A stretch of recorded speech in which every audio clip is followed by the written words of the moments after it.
Okay, I'm sorry. So we just started again to present the topic about health and self-healing and healing of the earth. So that's a topic, yeah? And it's very appropriate topic nowadays because of the condition of our society in the world. And people have a lot of health problems. And we are very disturbed. So there's a little description of our society with a lot of media scenes of sex and violence. And we are just disconnected from nature. We don't see, we don't experience mountains, sky, water, plants around us. Every time somebody moves from the screen interpretation, then I'm disturbed. Yamuna. Can you please, Yamuna, stay in one place? Yeah, don't move, don't touch anything. Okay, I'm sorry again. So please don't move, okay, everybody?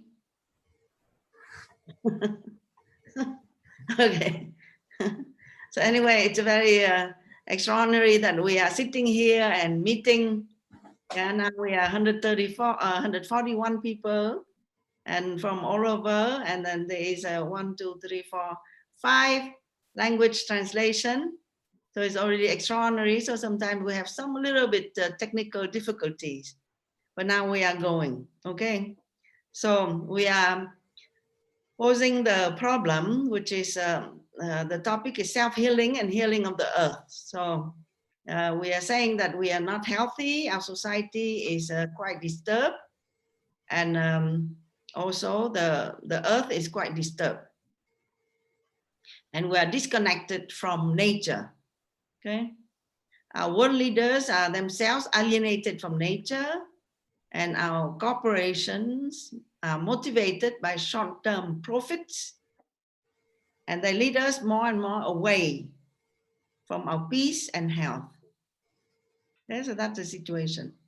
So overall, the whole world are externally driven, yeah, and we feel unstable and empty. Yeah, you feel like this? So this is the time that we revisit again the old idea of the correspondence between individual health, public health, and health of the planet we live in. And then we ask ourselves the question, what can we do about it? So it's not a new topic, it's an old topic. But now it's quite appropriate time to ask the question again. So we ask ourselves the question, how do we balance ourselves in a world out of balance? How to keep our faith and hope and do the right thing in this world in crisis? Together, let's explore today the philosophical and practical foundation for a life in total harmony with nature. And let's face our spiritual ignorance or avidya at the root of our mistaken identity and our mistaken perception of the environment we live in. So that's the bottom line.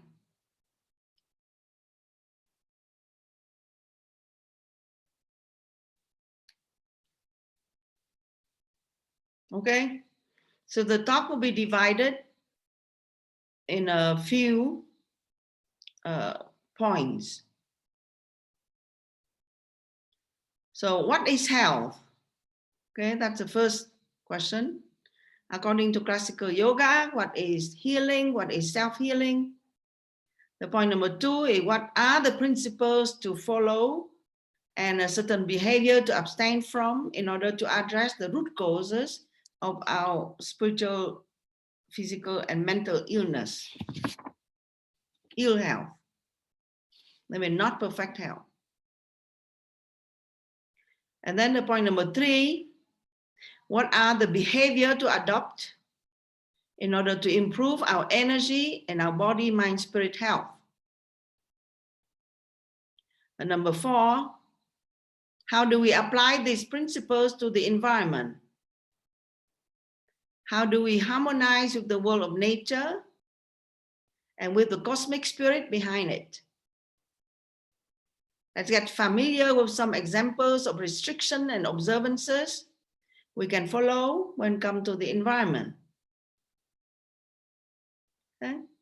And the last point is a Vedanta philosophy applied to the environment. Is there any difference between the inner and outer reality? The individual and the collective energy? How to reconcile the material universe and spirit? How do we solve the problems of division, separation, and lack of unity? How do we practice unity in diversity? Okay, so that is 5 big topics we addressed today. So I hope you are okay. It's a long, but it's a big topic. So number 1, we are asking ourselves, what is health? So Swami Sivananda said that the laws of health are the laws of nature. So when we talk about health, we talk about nature. And they should not be violated. He said that there is an intimate connection between the mind and the body, and all diseases take their origin in the mind. The pains that affect the physical body are called the secondary diseases, while the vasanas, or the thought waves that affect the mind, are termed mental and primary diseases. If bad thoughts are destroyed, all bodily diseases vanish. Okay? So treat the mind first. Mental health is more important than physical health.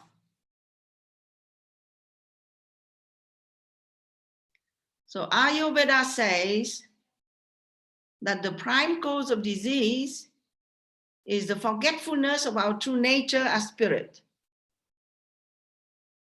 This means that when we are forgetful, we identify with the body and mind vehicle as ourselves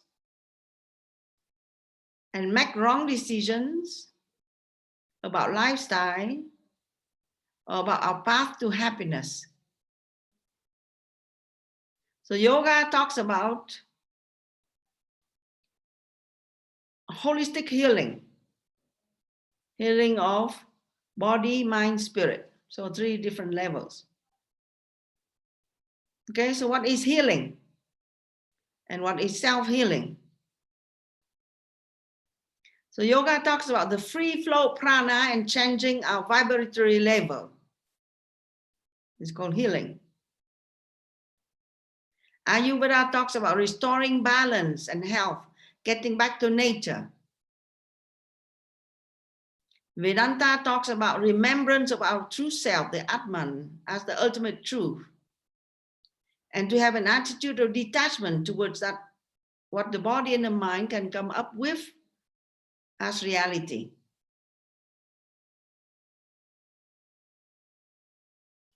So healing means ceasing to forget ourselves in our constant identification with the body and mind.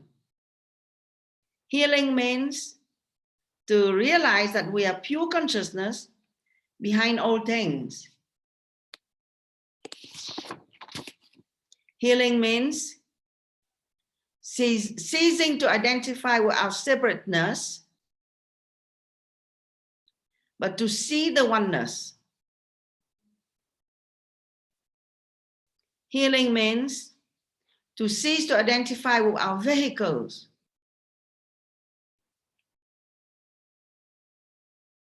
and to see through the veils of consciousness. So the idea is there are some veils that make that you cannot see yourself clearly. So the veils can be our body, our level of prana, our mind, our emotions and senses, our intellect and ego. So this is according to classical yoga that is very clear about these layers of these veils. And then yoga has different methods how to take care of these veils.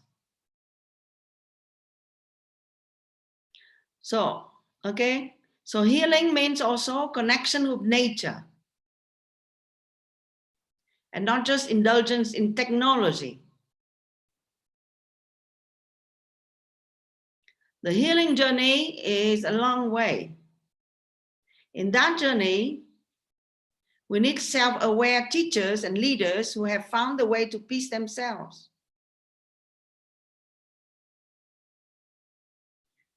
Okay, so self-healing means self-realization, realization of our divine connection with nature. So this is the topic of today. And also our connection with nature and our connection with the spirit in nature. So basically it's our spiritual connection. It implies changing one's own consciousness and lifestyle to come closer to the truth. The opposite of it is getting lost in the habits and the mental grooves of the past, getting lost in the restlessness and desires in an unceasing pursuit of external happiness,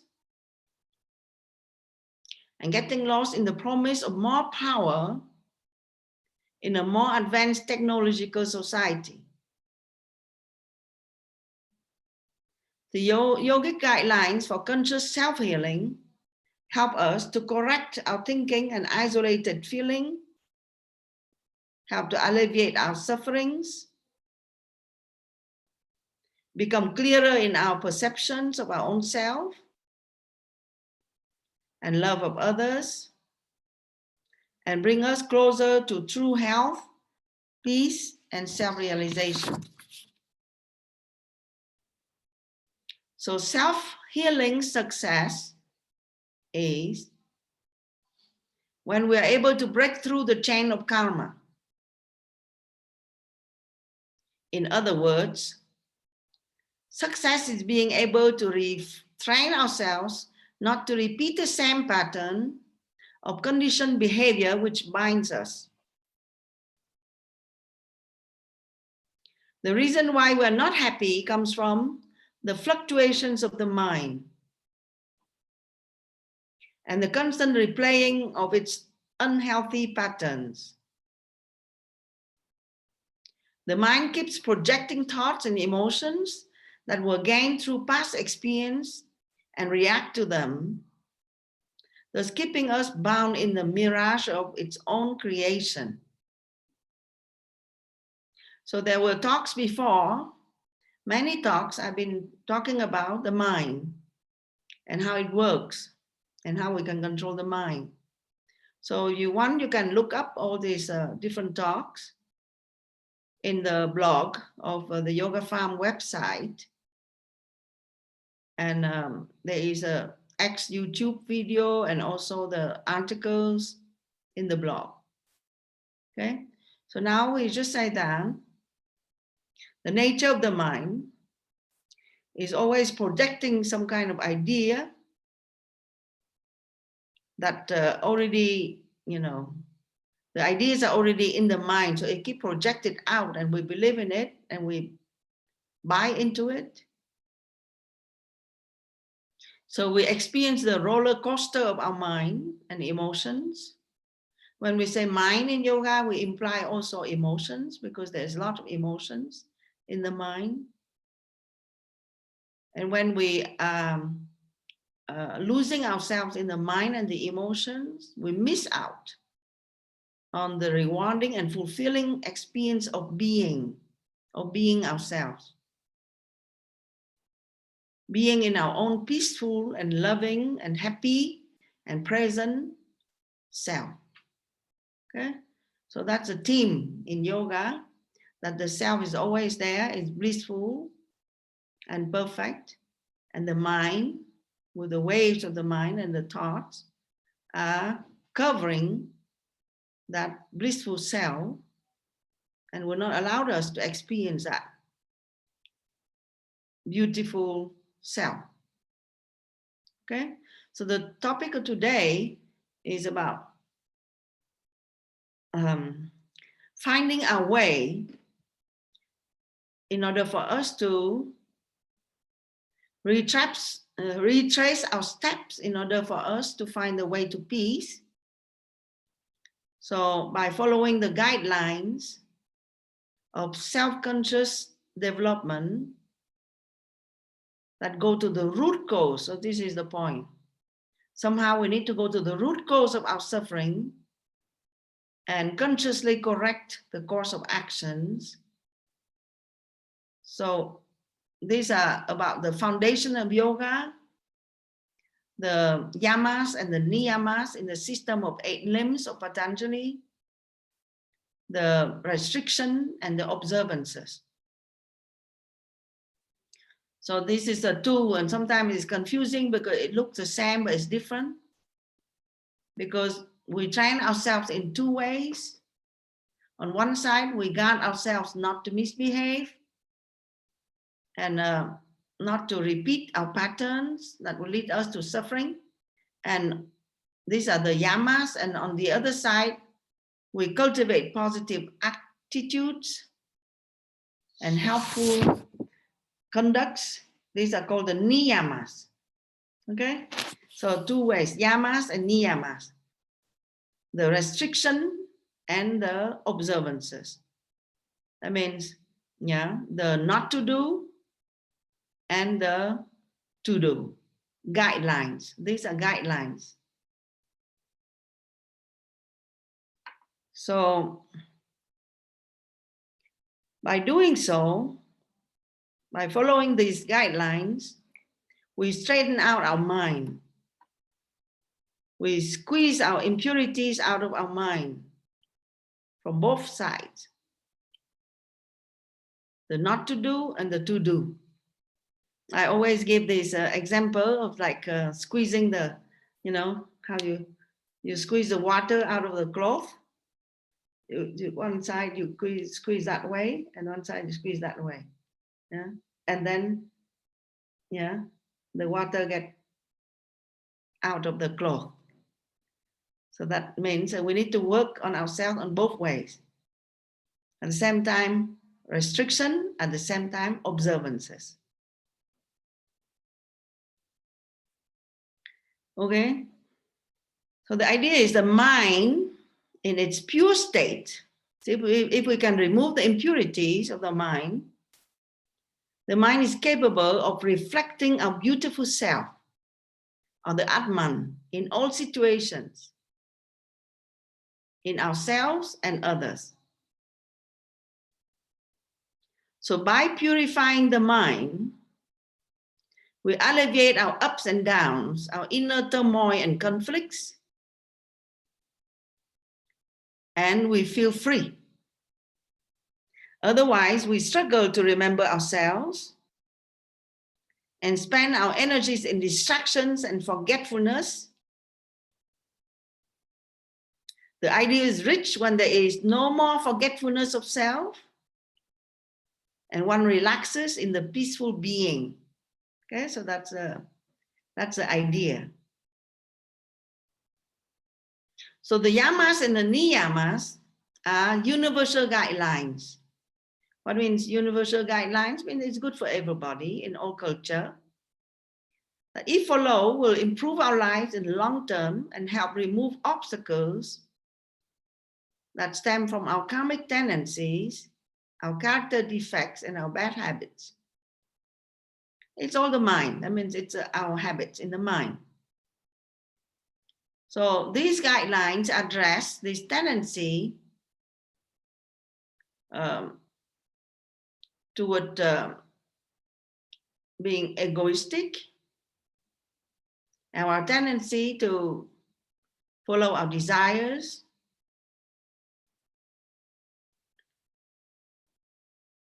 so for some people, certain character defect is stronger than the other. But if you work on one, then it will influence the other point as well. So in the same manner, we expect everyone to follow the rules of traffic. So these guidelines is like that. There's a certain guideline. Yeah? The guideline is to drive on the right side of the road like this. You cannot say that you don't care, you like to drive on the left side, then there is a problem. So the yamas and the niyamas are to be consciously practiced. It is said in thoughts, word, and deed, different levels. However, it is important to realize that these self-healing guidelines do not turn into judgment to be interpreted as rigid moral rules. That means there is flexibility in interpreting these guidelines. In truth, the self is one. The bottom line is we are one universal spirit in myriad of expressions. Okay?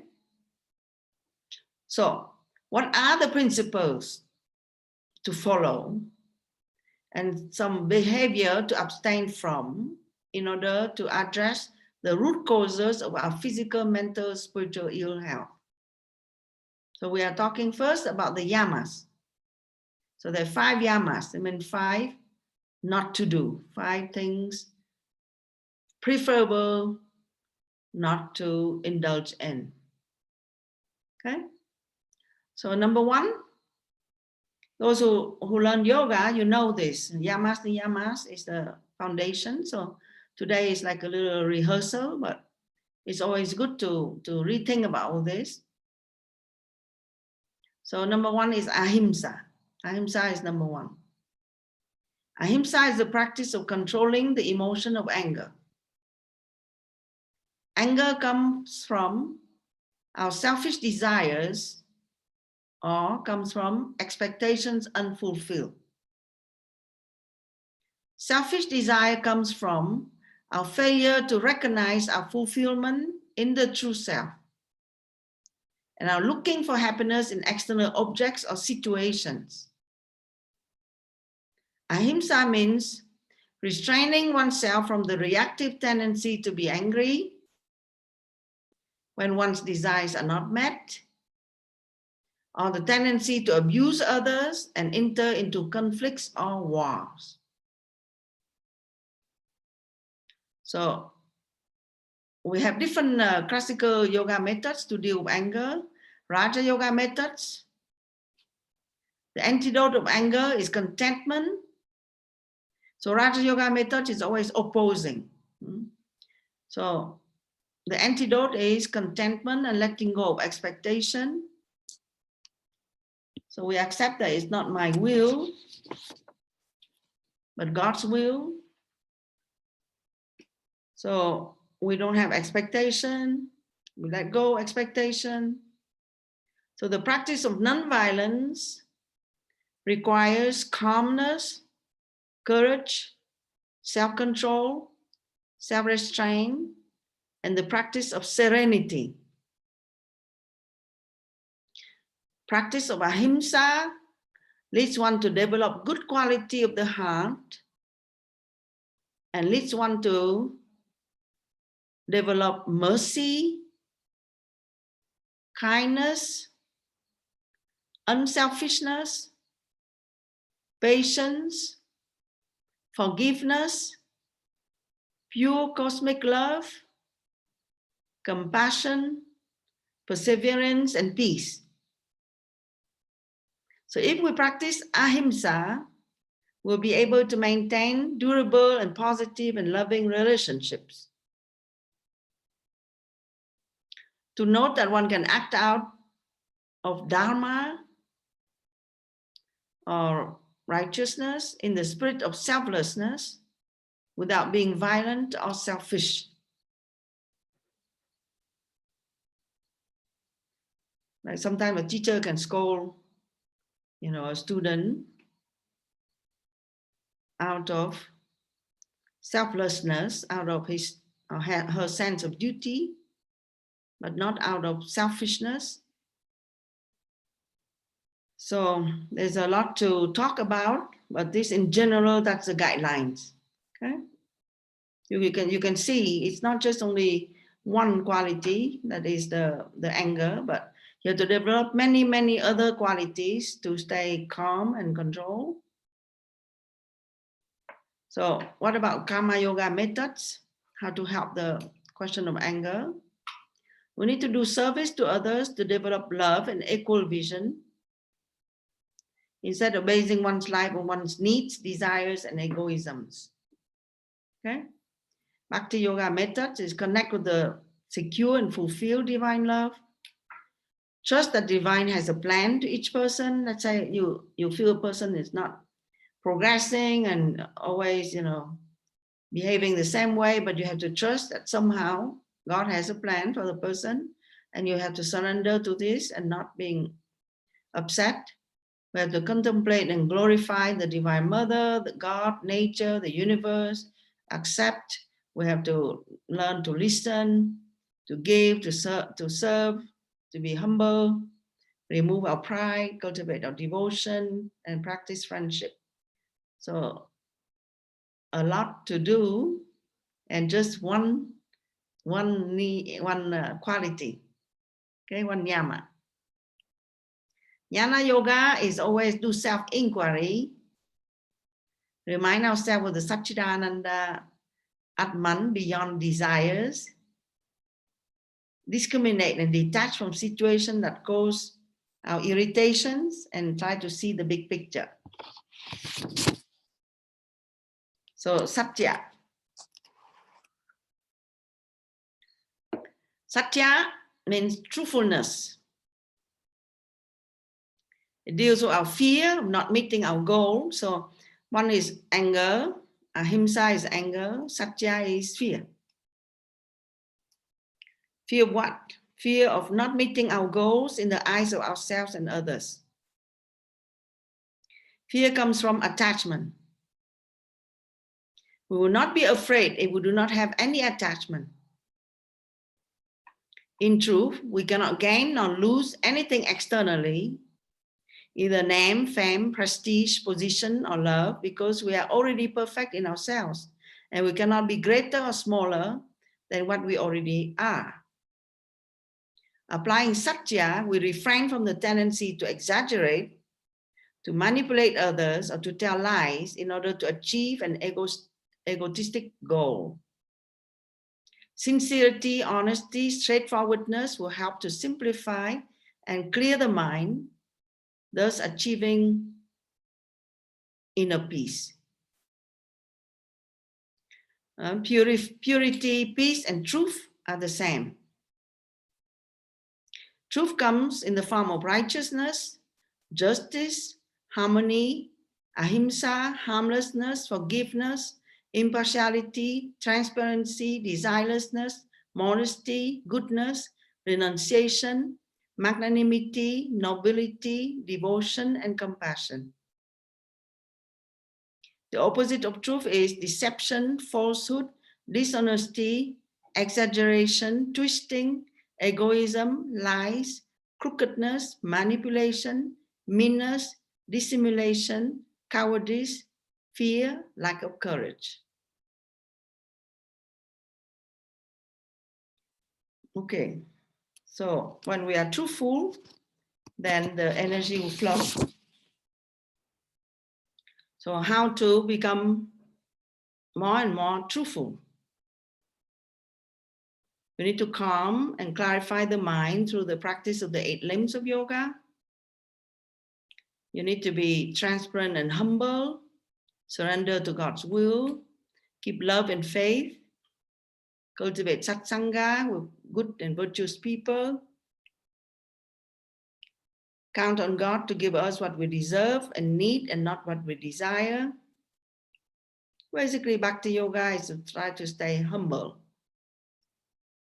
Karma Yoga Methods is surrendering our doership, the idea that we are this person doing this thing, and offering of the results of one's actions, staying even in success or failures.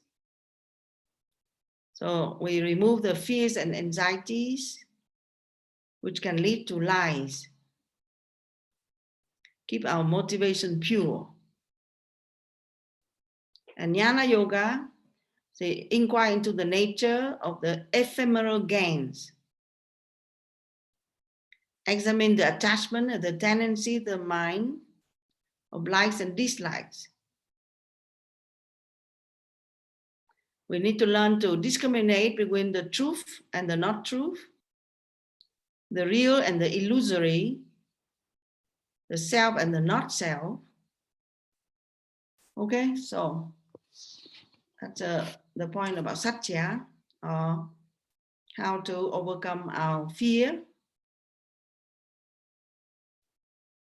And the point number 3 is a brahmacharya.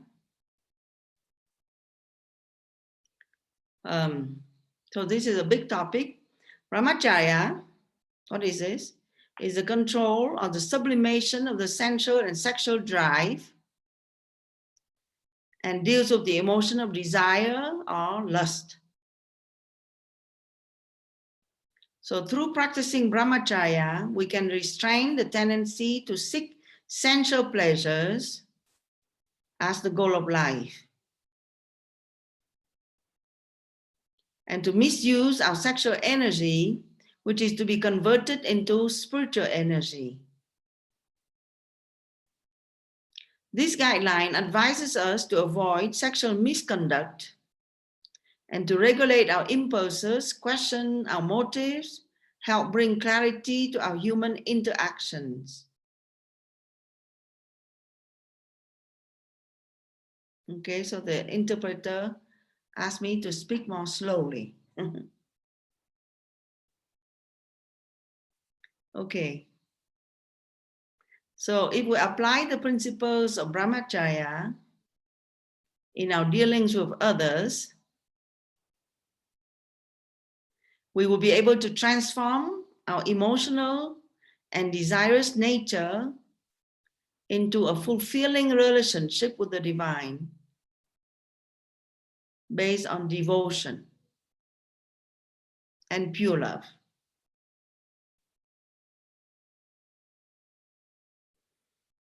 So the truth is, the sexual instinct is the strongest instinct in us. Why? Because it comes from the instinct of reproduction. It involuntarily prompts a person to the sexual act for the preservation of his species.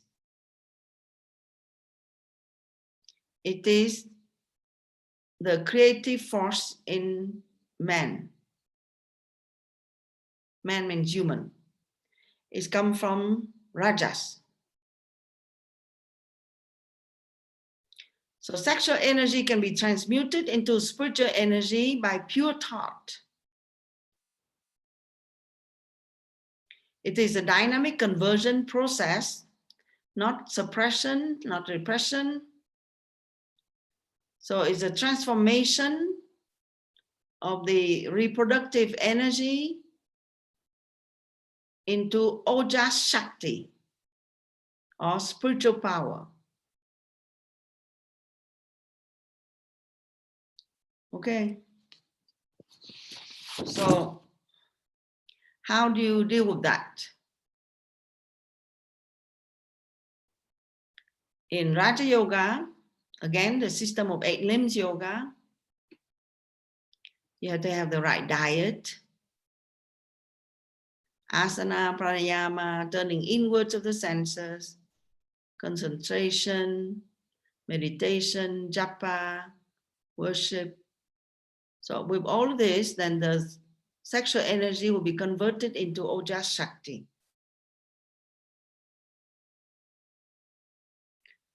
in terms of Bhakti Yoga methods, then you need to transform your emotion into devotion. In terms of Karma Yoga methods, we need to dedicate yourself to the service of the ideal divine beloved. And then you can transform the instinctive self-serving energy of desire into the selfless impulse to do good for a larger whole. So it's just transformation from selfish to selfless, from individual and personal to universal.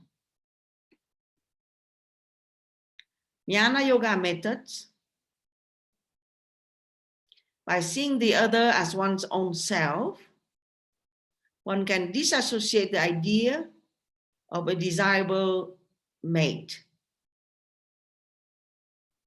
So we can be developing pure intelligence, and we'll be able to discriminate between the mental habits of our instinctual lifetimes. I mean, we've been so many lifetimes, and the Atman. So these are all big idea. You know, one day we can take time to go through detail, but the idea is the practice of purity allows us to aspire to taste the super essential. So one is essential that pull us down, and one is the super essential, that means go into the Atman, or the self that is blissful in itself.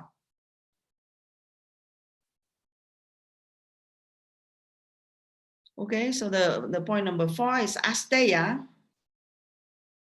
Asteya means non-stealing and not taking what doesn't belong to you. It is non-covetousness, deals with our tendency toward jealousy and envy.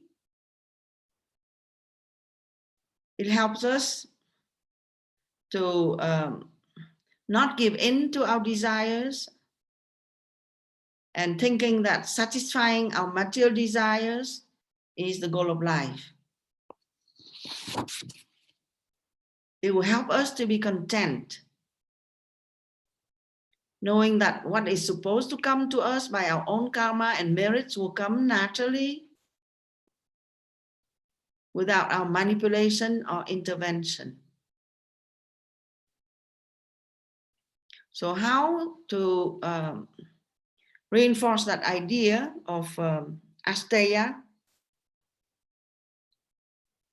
is, number 1 is try to be content with simple life.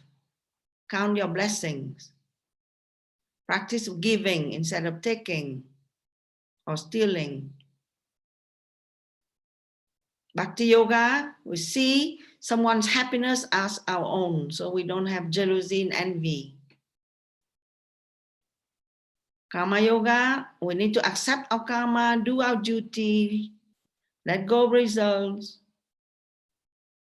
Understand that it is better to work through one's own karma rather than someone else's karma. And Jnana-Yoga methods, know that all is impermanent and desires are illusory and changing. So these are different attitudes that we keep developing in the mind so that we can overcome these tendencies in our mind. And the last one in the yamas is called aparigraha. That means non-accumulation. Okay, so it deals with our tendency towards greed. This is a big one. Observing this guideline counteracts our tendency to think that the more we attain, the more we possess, the more we will be safe and secure. It further guides us not to forfeit our soul to the material life and to cultivate an attitude of detachment towards material possessions. It's not like you don't have material possession, but you need to become detached toward it. Leading a simple life allows the spirit to remain light, detached, and self-reliant. It helps us in our dealings with others to be strong and free, because others can manipulate you if you are weak and if you are needy. So by bribery, so that's why it says don't accept bribes, so that you can be independent and strong.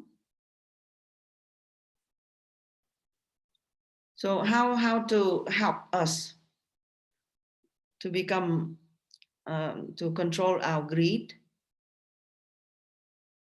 The opposite of greed is charity, austerity, sacrifice, renunciation. So we need to keep discipline and keep our focus, work against our tendency towards indulgence. Okay, so that's called Raja Yoga methods. In Bhakti Yoga, we connect with the secure and fulfilled divine love, so we don't feel empty. And when we feel empty, we want to take the material thing to fill ourselves, but that doesn't help. So we need to connect with our fulfilled divine love within, and give in charity to spiritual or humanitarian institutions. So instead of taking, then we are giving. Karma Yoga methods, and we should help all the poor people, people that are lonely, downtrodden, forgotten. So it helps the tendency toward greed to lessen. So Patanjali say that the conquest of greed leads to one's true meaning of life and the knowledge of the purpose of birth. So that's the scripture says so. It's very interesting. So what's the purpose of birth? The purpose of birth is self-realization, to be able to see spirit in matter.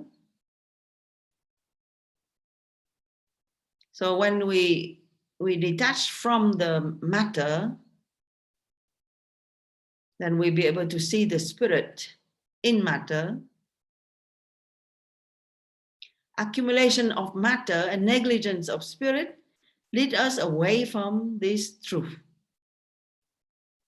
Okay? So that's it. So we finish now the yamas, or the 5 restriction, things not to do, to go to the root cause of our suffering.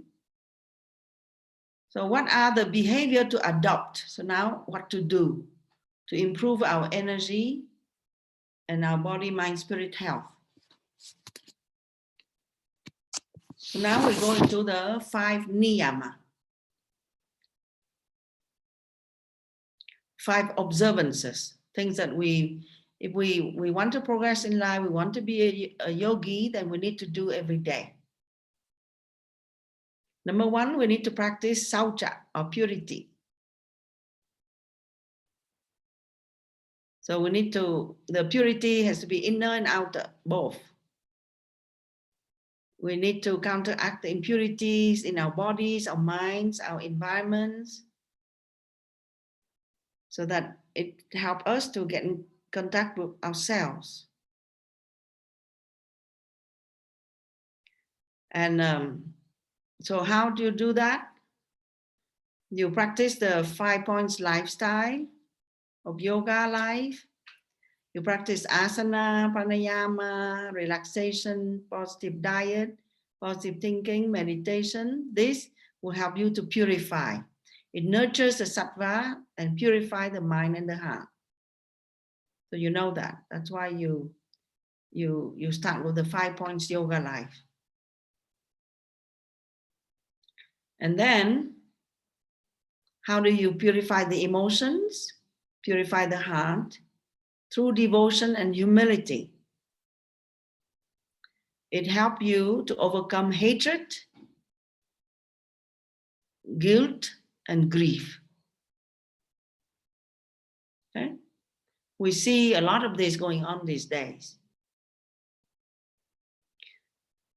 So the Karma Yoga methods is to practice selflessness. Because why? Because it purifies the ego. And the ego always comes with the likes and the dislikes, the attachments and the aversions. So you can help people that have the same problem like you. And then we regain some kind of sense of self-worth. So Jnana-Yoga methods, when we are lost in the feelings of guilt, of shame, of grief, however difficult it might be, we need to remember the pure, the brilliant, the limitless, the stainless Atman, untouched by the happenings and the impurities. So this is extremely difficult, but by practice, you can do this. You try to forgive the past and feel strong in the present. You try to remember that the mind is a distorted, imperfect instrument. You try to remember the false self, not to forget our true self. We try to turn within. Okay?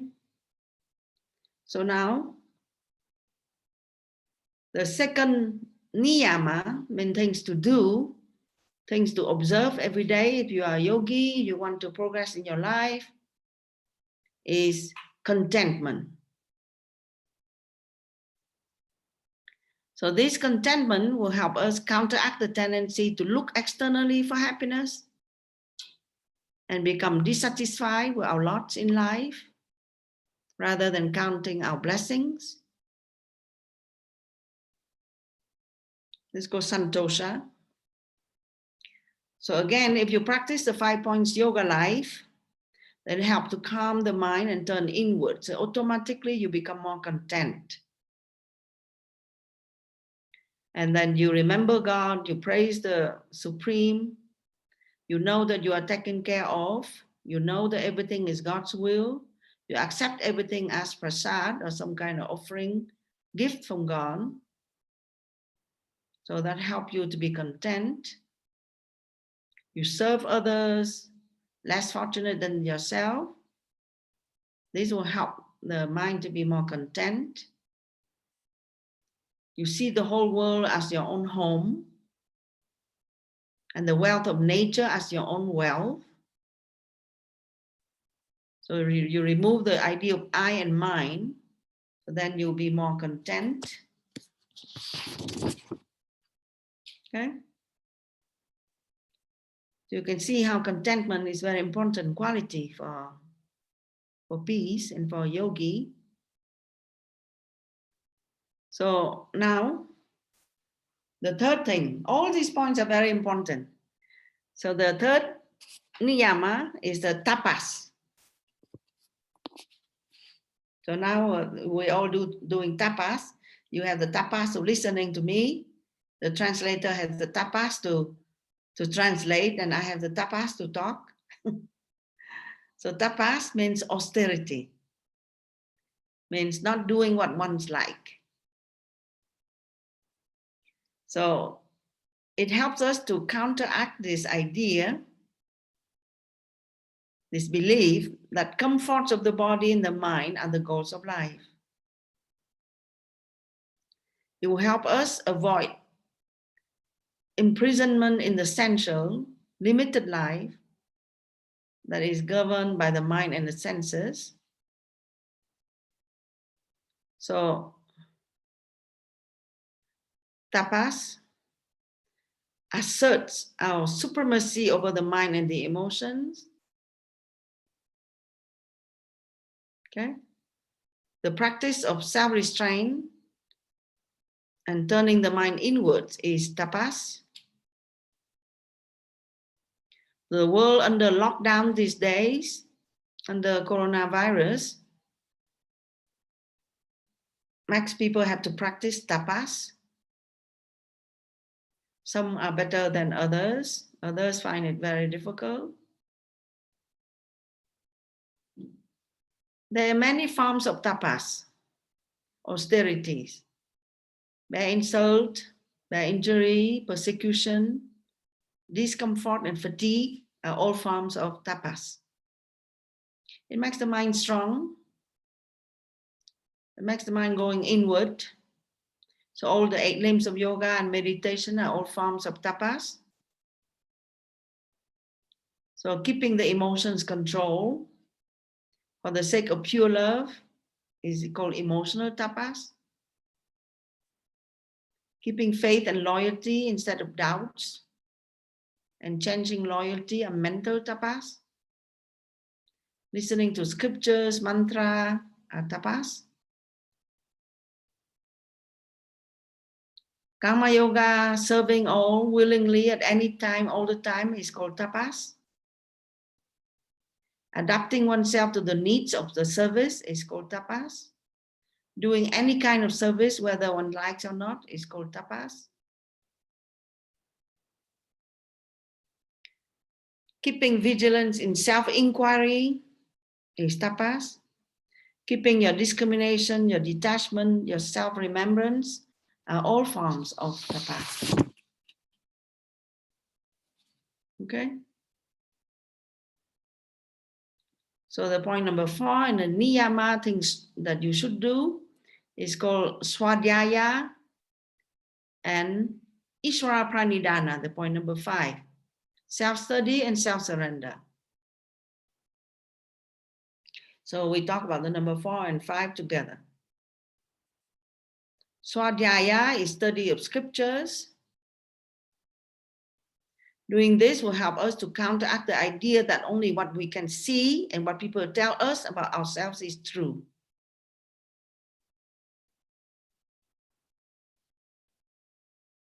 The scriptures, on the contrary, tell us of a reality beyond the normal perceptions and glorify the true self that will inspire us in our search for truth. So Ishvara Pranidhana means self-surrender to God or higher power. Self-surrender counteracts our tendency to think that we are the best and we are the top, we are the boss, that we have all the powers and that we are controlling our lives. This is so wrong. With this egoistic bent of our mind, we do not have to adjust or accept something that is not to our liking. So we blame and resent instead of trying to see the big picture. So practicing self-surrender will help us work through our karma by practicing acceptance and knowing that everything happens for a reason. Okay? So that's it. So that's the 5 yamas and 5 niyamas, things that we need to abstain from and things that we need to observe in order for our mind to purify itself, in order for us to go inward, be able to see ourselves. So that's the whole point. The whole point is to see, be able to see ourselves. The whole point is not to, you know, the rules for the rules in itself. It's not that. It's the guidelines in order for us to be able to see the truth within ourselves. Number 5 of chapter here is interesting. How do we apply these principles into our environment? What is the relationship between self-healing and healing of the earth?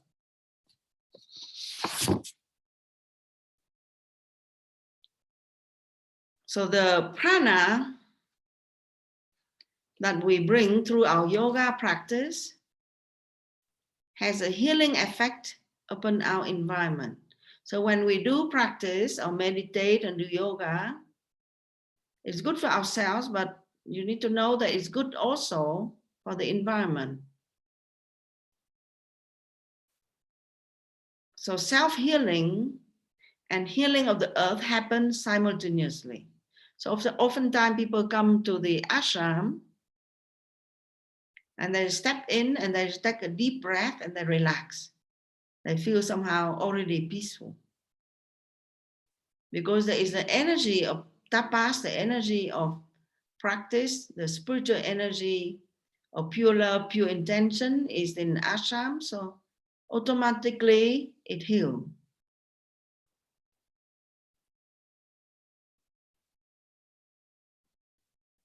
So yoga framework, which is the yamas and niyamas, can become the spiritual guidelines of the ecological movement.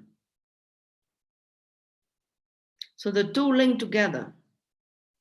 Yoga, environment come together. Yoga can contribute an integrated way of working of the forces of life to aid in the process of purification of the planet as people become more still and content, santosha, less indulgent and weak, being able to cooperate with nature and be able to do tapas, becoming more and more aware of the interdependence of things through the study of sacred scriptures.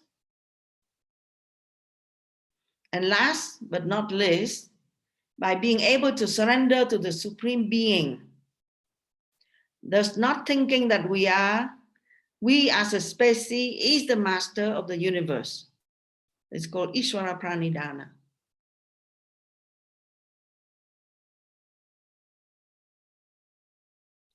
So as we elevate ourselves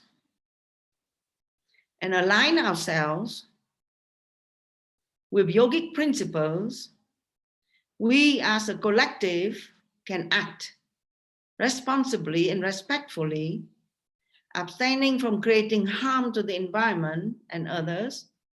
So that's a principle of ahimsa. We come close to the truth of oneness of all beings. That is called satya. We control our desires and passions. That is called brahmacharya. We become content and respectful, not taking what doesn't come to us naturally. That is called asteya. And most importantly, we are refraining from greed, aparigraha, which is at the root of so many environmental harmful activities. So by bringing in these higher sattvic energies and staying away from rajasic and tamasic energies, yoga has the potential to help the world. So this is a very important point. The most remarkable things I've seen being reported during these days of global lockdown are the diminishing of city pollution. It is said that from Delhi, all of a sudden you can see the Himalayan range. But before you cannot see because of the pollution. And then people show, appearance of wild animals. And then, the thing that impressed me is the picture of the dancing dolphins. They said in the canals of Venice. But then I learned after that it's fake news. It's not in the canals of Venice, but it is nearby there. In the ocean, but nearby there. But still, when you see these animals, very happy, so it brings some kind of comfort. Because, we have a little guilt, a feeling of guilt, that we are not treating the animals correctly. We're not treating, the environment correctly. So it's like we ask the animals to give us some kind of forgiveness. So yoga movement, hopefully, is moving from just simply self-concerned exercise to conscious improvement of our lifestyle. So, we need to expand the scope of yoga into our way of eating, sleeping, entertaining ourselves, and our way of consumption. Yoga and Ayurveda lifestyle automatically connect all with natural methods of self-healing by elevating our consciousness, how to increase our supply of prana through the elements, and how to balance ourselves. So automatically, yoga and Ayurveda lifestyles will reduce the impact upon the environment when people follow vegetarian diet and stop the cruelty to animals and exploitation of our natural environment. So I say already, but I said again, if the whole world become vegetarian, we solve all our problems. So important. The yogic lifestyle values simplicity and self-restraint, and automatically affect the way we consume and the excesses that come from a consumer society.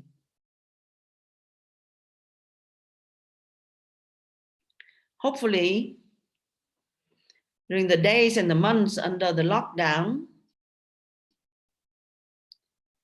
the tapas there help us to curb our desires and needs for more stuff, and help us to realize that we can survive on the bare minimum and be healthy and happy. There's one lady that turned her life all around because she came to the ashram and somehow she lost her suitcase on the way. And she ended up had to live on 2 sets of shirts during the whole month that she's there. And it's such a big discovery for her that she can be completely content, completely happy with 2 sets of clothing, and instead of the whole huge house and all the time more needs. So we need to contemplate, because now that's what it is. We need to contemplate on the meaning of what is essential and what is non-essential. Okay? So we have to go through the exercise now that we have to be careful of our coming and going. We have to do the exercise of what is essential, what is non-essential. So classical yoga teachers and Ayurveda lifestyle counselors can promote the distancing from artificial living, the returning back to nature and to earth as well, the simple living and high thinking in nature, in ashrams, in retreats, out of town, in beautiful nature, the self-sufficiency on the land, the gardening and producing our own food from our own organic garden.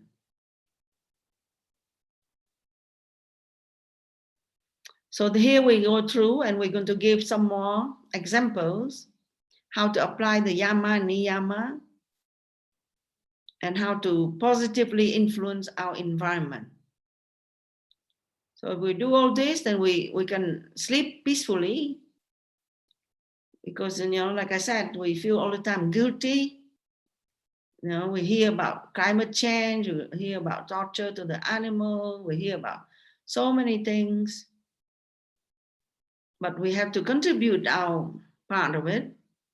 And by practicing yoga and being conscious in our behavior, in our intention, in our action, then we need to be convinced or be sure that this will have a positive impact on the environment, because the inner and outer are connected.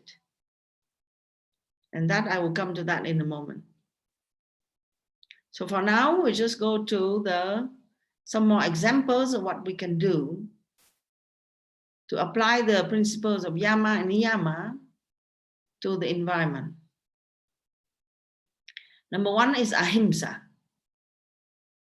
Ahimsa means avoid injuring the environment.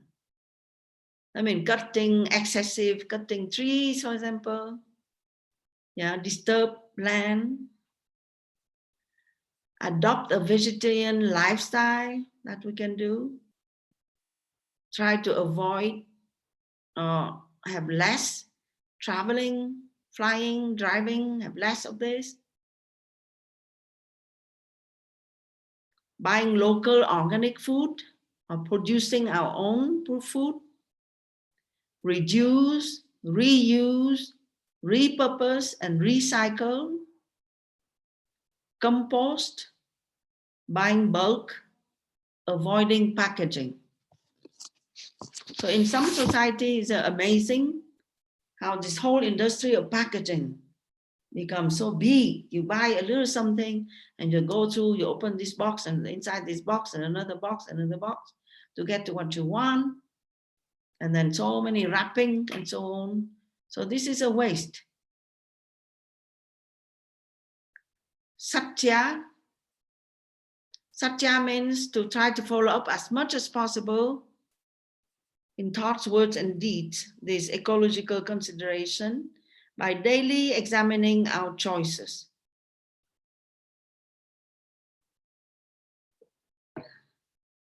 Brahmacharya. This is very interesting because somebody did research. At the base of our desires for consumption is our instinct of reproduction. Amazing.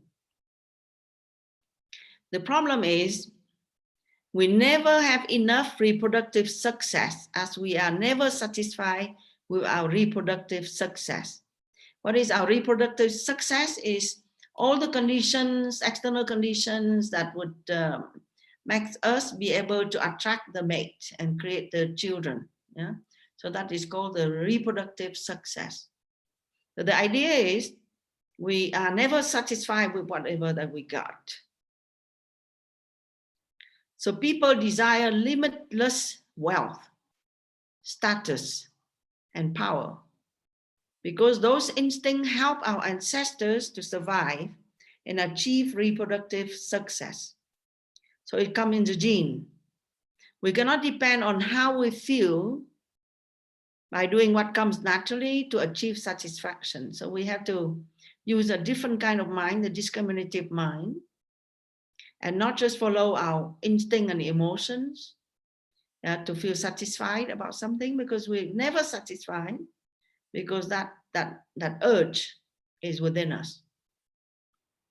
So modern society innovations intensify competition of wealth, status, and power, causing greed, crime, grief, hatred, disappointment, depression, and environmental destruction.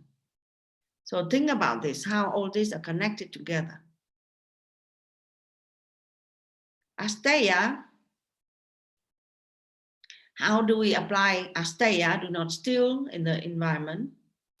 Simply taking what we think we need without thinking about how it arrives to us, what may be destroyed as a result, how we may be taking from others, including our future generations, is called stealing. Try to find healthy, green products, ethical products according to scientific ratings is one of the efforts that you can do.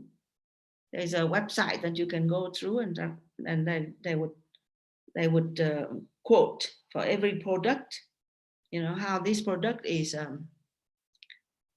healthy for the environment, and they will quote from 1 to 10, and then you can buy. So that means that you try to be intelligent in the way how you purchase products. And how to apply aparigraha, do not be greedy. That means live simple, simply avoid accumulating things, decluttering, I mean, cleaning your drawers and have less things, recycle what you do not use, and live a little bit beneath your means. We always try to live above our means. We live in debt above our means, but try to live always beneath our means. To control the tendency is always want to have more, accumulating more. So now the niyama, or the observances, apply to the environment. Saucha, cleanliness and purity. So you try to clean inside. I mean, we are what we eat, so we try to eat fresh organic food, preferably grown ourselves or nearby, so that we can digest well and keep the cleanliness inside of ourselves. And we can working to clean up our environment, the lands, the waters, the oceans, and reduce the production of trash, abstain from non-recyclable trash, and how to apply the santosha, how to be contented, avoid overconsumption, avoid falling into the illusory differences between products,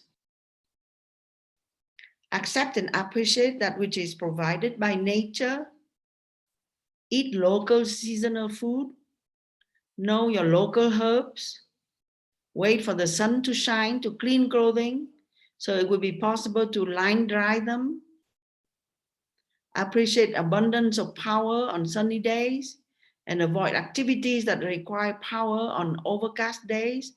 I mean, you adjust your activity according to what is available for you in terms of natural methods, and use a solar oven to cook food on sunny days, for example. And then tapas. Tapas means how do you perform austerities? How do you curtail the insatiable demands of the senses? Fasting sometimes, only eating local seasonal food, adjusting to seasonal temperature changes instead of using air conditioning, avoid bottled water, which is convenient but bad for the environment. So swadhyaya, self-study, a study of scripture. So become more and more aware of our collective wrongdoing and our karmic imprints. Learn how things are produced, are merchandised and consumed, how things are trashed or recycled, and try to find alternatives to this. Ishvara Pranidhana, keep being humble and realize the interconnectivity of things in nature. Surrender to God's will for us in everything, and live respectfully and in harmony with the powers of the Divine Mother in nature. Instead of willfully creating for ourselves a discarded, isolated, egoistic, unaware, sensual, lack of devotion, artificial life. And that's what we are doing. We created an artificial life for ourselves, so it fits all our needs, but we are not in harmony with nature. We realize our higher power of consciousness present in all things. So when we live in big city, in big cement block and big building, very alienated, very far from nature, it's difficult to remember the high power of consciousness. Keep connection with this power of consciousness within us, and find peace and contentment is the key to ecological living. So how do we do that? So how do you remember that? Try to all the time remembering that. Being in nature help us to remember that, humble us. So the last point of the talk here, it's okay time-wise.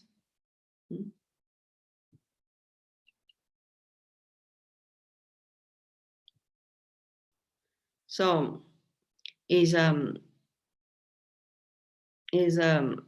the thinking about Vedanta philosophy and how it is applied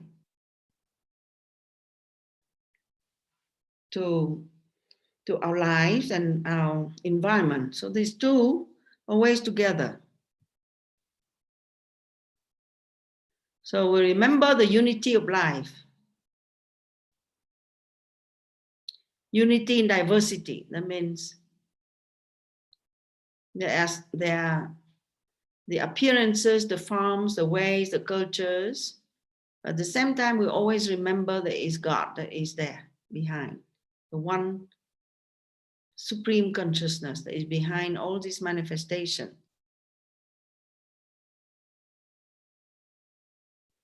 So remember our mental habits to repeat our tendencies.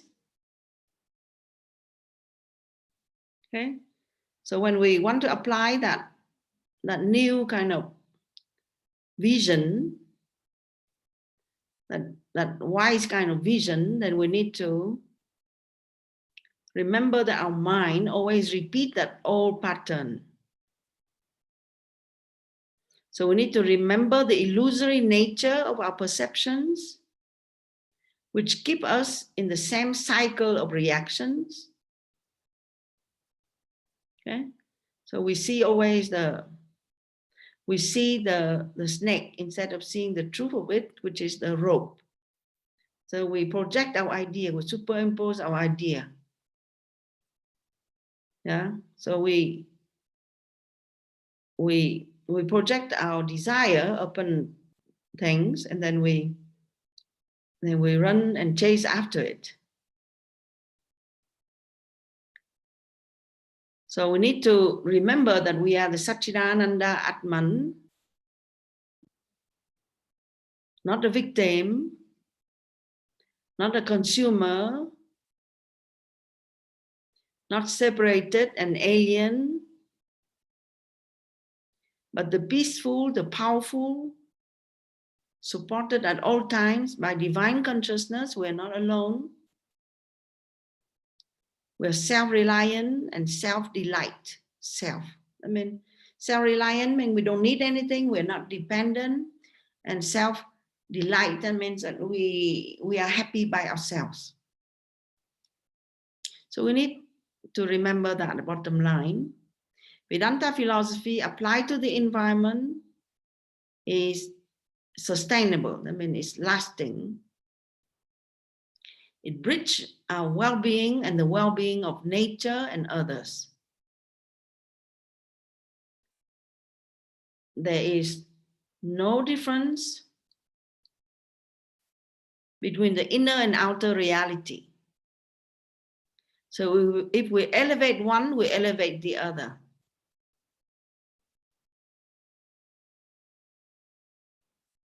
If we become self-conscious, we will elevate the environment and we heal the earth.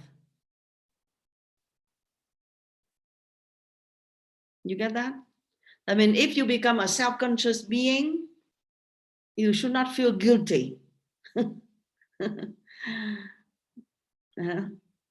You need to know that you contribute into the healing of the planet.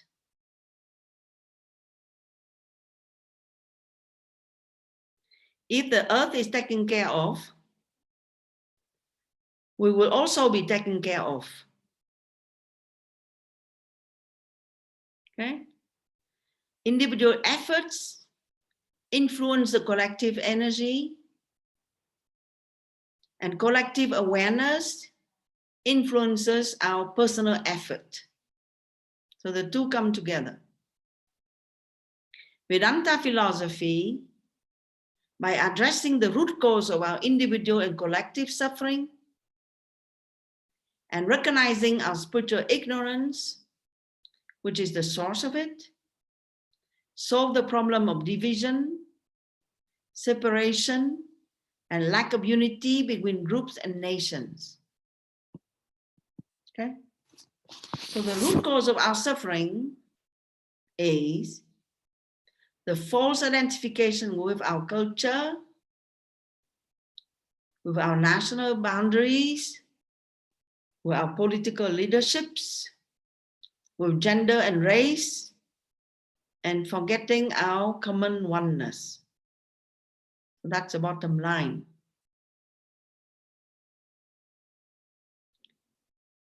So bringing out the ecological and planetary importance of yoga and Ayurveda is the real mission we need to undertake. This will benefit all of us now.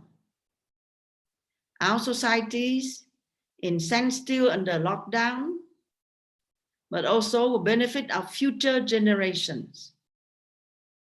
So what I'm saying is the more that we find the connection between the ecology and the yoga and Ayurveda, then the more that we contribute. So the more that we become aware now, the more we help our future generations. At this point in time, let's practice the yamas and niyamas as guidelines of high thinking and high living, and not as a dogma or moral rules which bring divisiveness, arrogance, judgment, and a holier than thou attitude. Let's become compassionate and forgiving.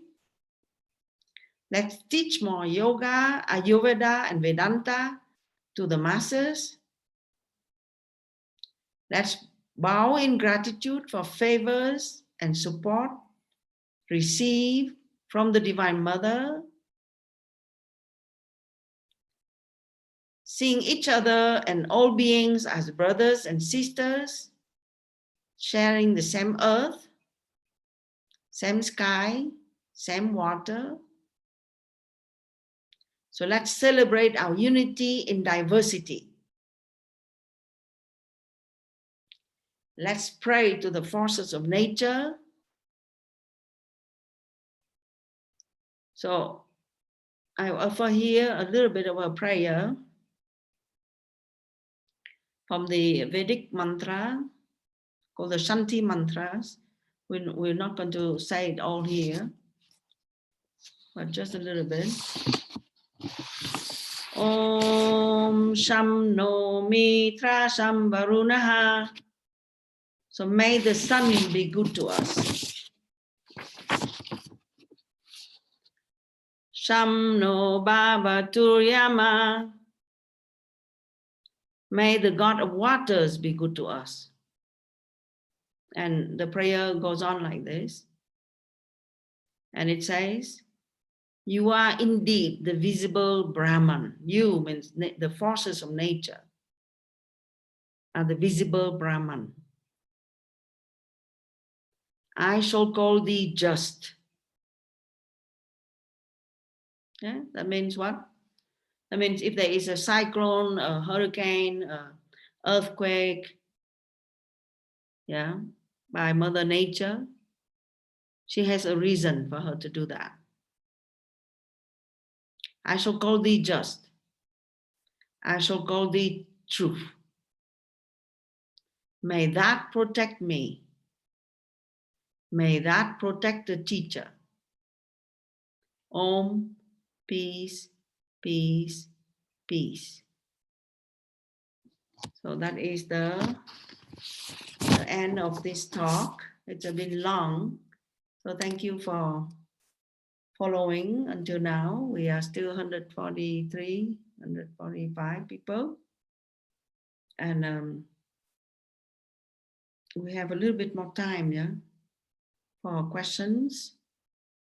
And so, the idea is the connection between our own practice and the elevation of consciousness as a whole of our society, and how everything is connected, the self, the collective, the nature, God is all connected as one through the Vedanta philosophy. It's a very, very nice explanation. So, people, I live at the yoga farm, I work at the yoga farm, and people always say, so why you don't do, what kind of farming you do? So I say it's a yoga farm. So we grow yogis because we have a garden, but we don't have a stable gardener. So we have karma yogis that come regularly, often. We have also karma yogi that live in the ashram that care about the earth, but not really very steady throughout the years. Different people come, different people go. The garden always remain. And we produce our food, sometimes more, sometimes less. So some people say that why you should do it more. But we are limited. Sometimes we are, we are meditating, we are doing karma yoga, we are teaching. So we cannot put so much energy on the land. So, but I understood that by working on our yoga practices, our meditation, at the same time we are helping the planet Earth by raising our consciousness, then we also help the whole environment. So, okay. So now you can maybe ask questions. Usually they can type the question into the Q&A chat box on the bottom, and then we can read out your question. Radha from Mount Shasta just put a question in the chat. Yeah, somebody is saying here, yeah, I'm appreciating technology to stay connected in this time, but at the same time, see how this pandemic push us more into technology and away from Mother Earth. Yeah. It's true. I spend more time on the screen. So today afternoon, we have a workshop. So we have 6 people on the screen in front of me, and then about 10, 15 people or 20 people outside in the room. So I talk to both at the same time. And I believe that the talks and the teaching are helpful for these people. Otherwise, they would not be able to come. So this question has been asked by myself long time ago.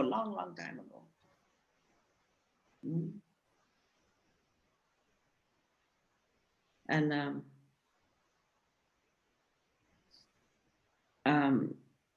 so I decided to work with the computer, work with internet, at the same time, try not to overdo.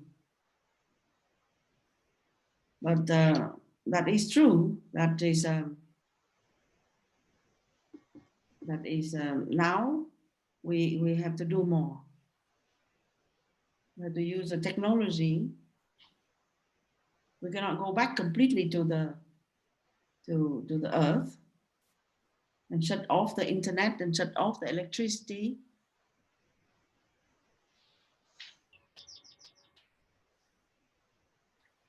So we still have our consciousness, though, our yoga practices.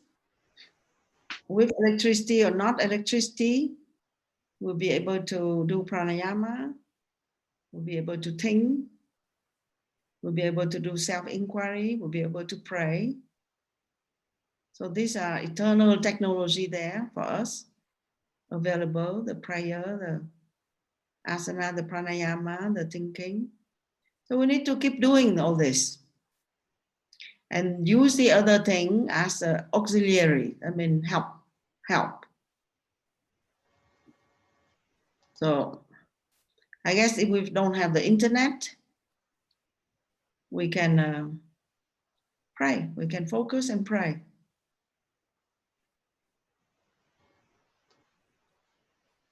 So different people is asking different things. What do you think about the vaccine?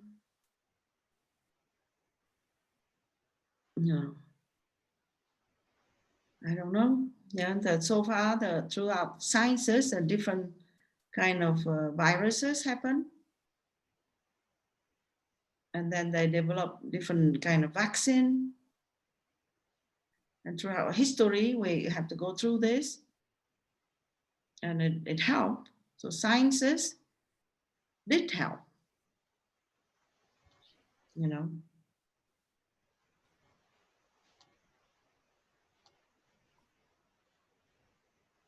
But we have to see what is the side effect. Like for medicine, antibiotics, it's very important to have the antibiotics discovery. But we are trying to avoid to take the antibiotics as much as we would like to, because of the side effect of it.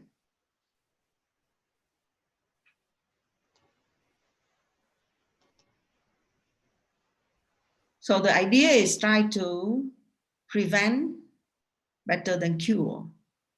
Try to increase our immune system. And what is really impressive for my mind is when you study textbook on Hatha Yoga, and it says, it promises, it says, and I believe so, that if you practice pranayama and follow the pure lifestyle, it would kill all diseases. And I believe it.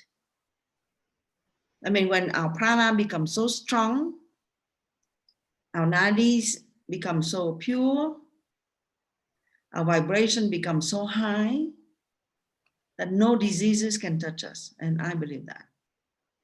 So that's what I would worry about more than worry about the vaccine.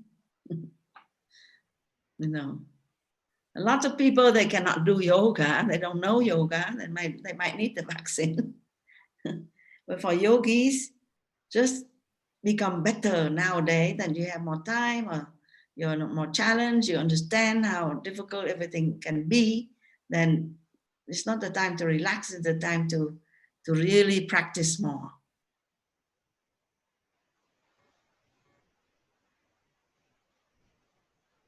Okay. So any other question in the Q&A box? There's one in Russian. I'm not sure if it's a question or a comment.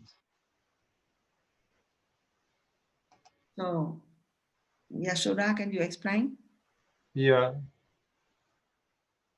Let me unmute you first. Okay. Not yet. Okay, try now. Swamiji, Go ahead. do you hear me? Yeah. Louder. Swamiji, it's not a question. It's one of attendee of your satsang just expressing gratitude. They like the satsang very much and wish you all the luck and good disciples. Okay. Okay, thank you very much.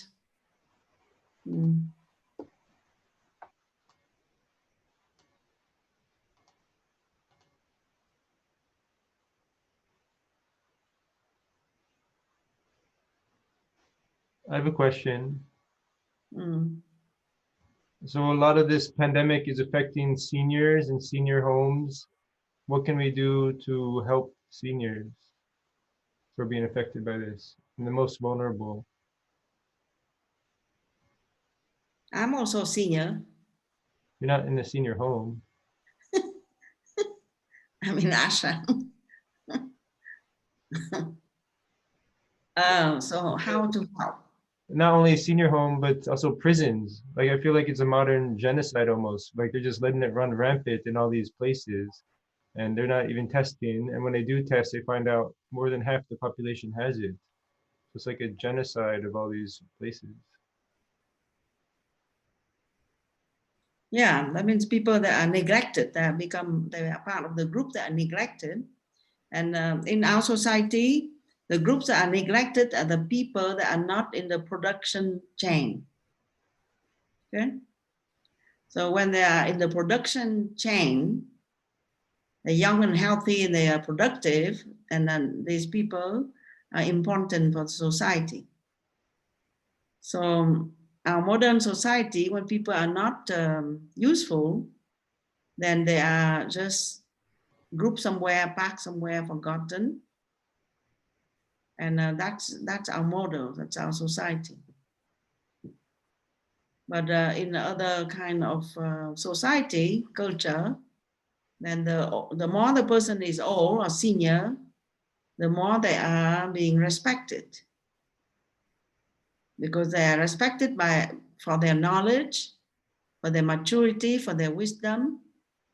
And in yoga, it is taught that the end of life is the most important thing. You know, it's not our birth, but it's our death. It's the end of life. The last moment of life is the most important thing to determine the future birth. So I've been seeing this, that people are, you know, are dying under coma.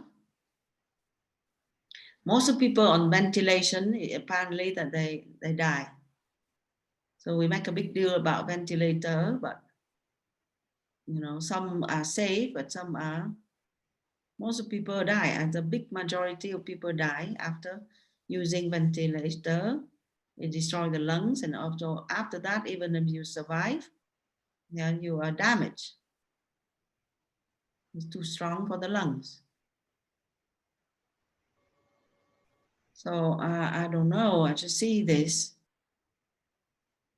But I have the tendency to believe that natural methods is better.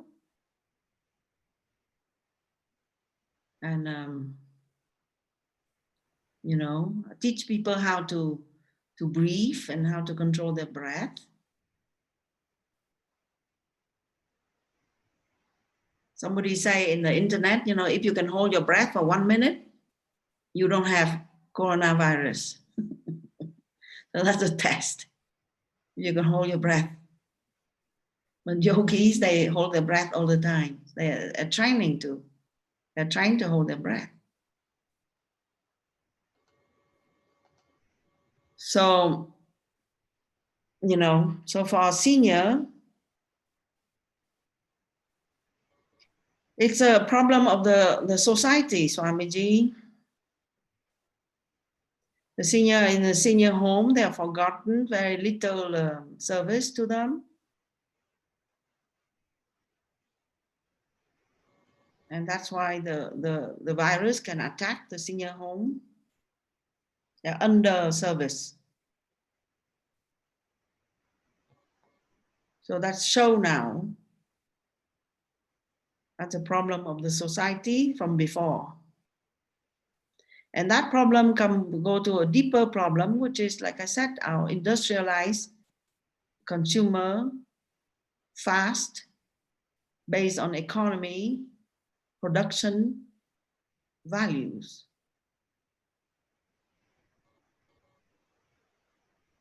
So this kind of crisis show a lot of big problem in our society that is quite deep.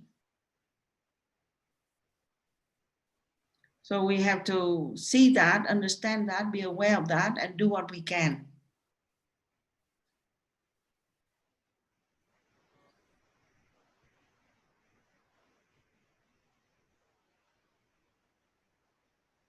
So at the yoga farm, we have enough land. Eventually, we can do that. We can do a yogic senior home, you know.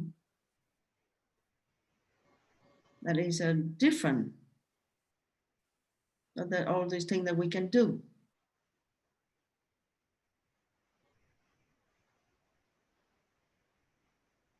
And people in prison, sometimes we don't know how to take care of them, so we put them in prison.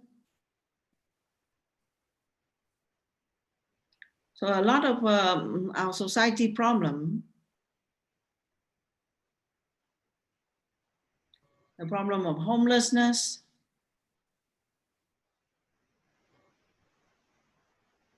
the most shocking thing for me is when I was seeing the people in quarantine, social distancing in Las Vegas. Everyone is lying in their little square, painted square on the parking lot. This is the most shocking thing. And at the same time, thousands of rooms are being empty from the hotels.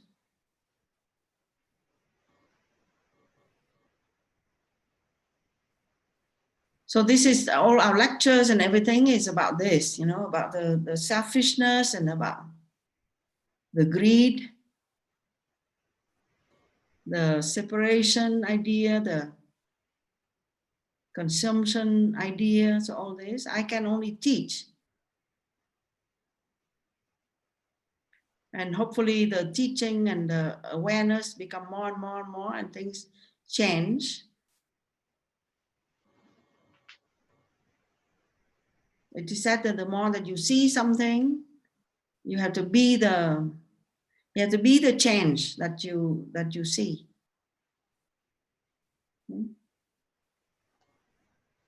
So I see you, Swami Adi, you do the gardening at the yoga farm. That's very nice. Take care of the garden. So everyone contribute whatever you can. Because if you don't contribute, if you don't do something about this, then you feel, like you said, you feel guilty. You feel depressed. You feel desperate. Because when you look around and you see all these problems, and if you are not doing anything about this, might as well, you know, get depressed. So my conscience is clear because I'm, at least in my knowledge, I'm not contributing to the problem. I try not to contribute to the problem, you know, as much as I can. I try to contribute a little bit positivity so I can sleep well. But these days I don't sleep very well because there's a lot of problem around the world. So the more I see the problem, the more I try to work hard to bring the knowledge out. So everyone try whatever we can. Okay, so we can finish up now. And I'd like to make the announcement that if those who want, you can help the yoga farm by donating to the yoga farm.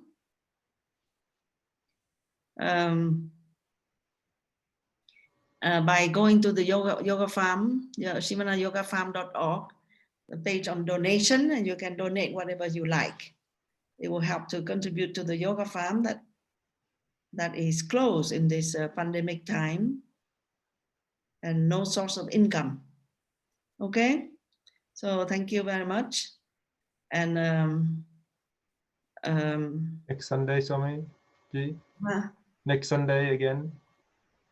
Yeah, if I'm still alive. So we will see you next Sunday. Yeah, thank you very much, all the interpreter, Priya Chaitanya, and Yamuna, and Yashoda, and Narayani Kim from Korea, and somebody missing, and Kumari. Yeah. Thank you very much for your translation.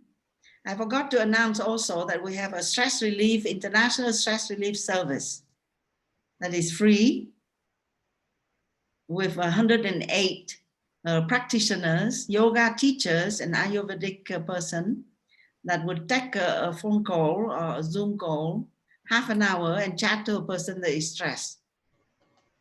There's lots of reasons for people to be stressed, and sometimes people are stressed without knowing what to do, because situation change, because of uncertainty, because of disease, because of losing job, because of family conflict, because of a lot of things, because people can be stressed.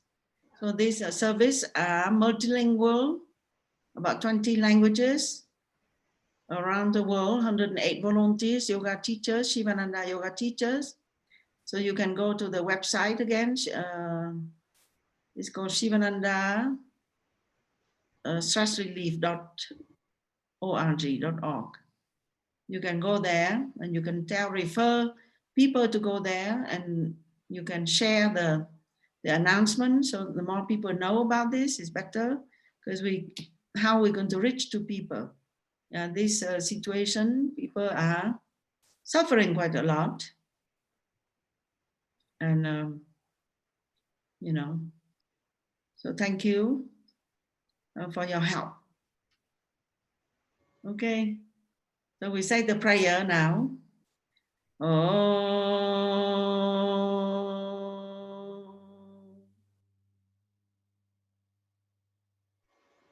Trayambakam yajamahe sugamdim pustivananam urvao kameva vandanan mrityua mukshya mamritan. Om Trayambakam yajamahe sugamdim pustivananam urvao kameva vandanan mrityua mukshya mamritan. Om Trayambakam yajamahe sugamdim pustivananam urvao kameva vandanan mrityua mukshya mamritan. Om Shanti, Shanti, Shanti. Om Bolo Satguru Shri Sivananda Maharaj Ki Jai, Bolo Shri Vishnu Devananda Maharaj Ki Jai. Thank you, Swami Adipa Shaktiananda, for helping, hosting. Thank you all. Okay, so different people, thank you from wherever you are, from Japan, from Russia, all different places. Thank you, and I see you maybe next week. Okay, we'll announce again. Thank you all.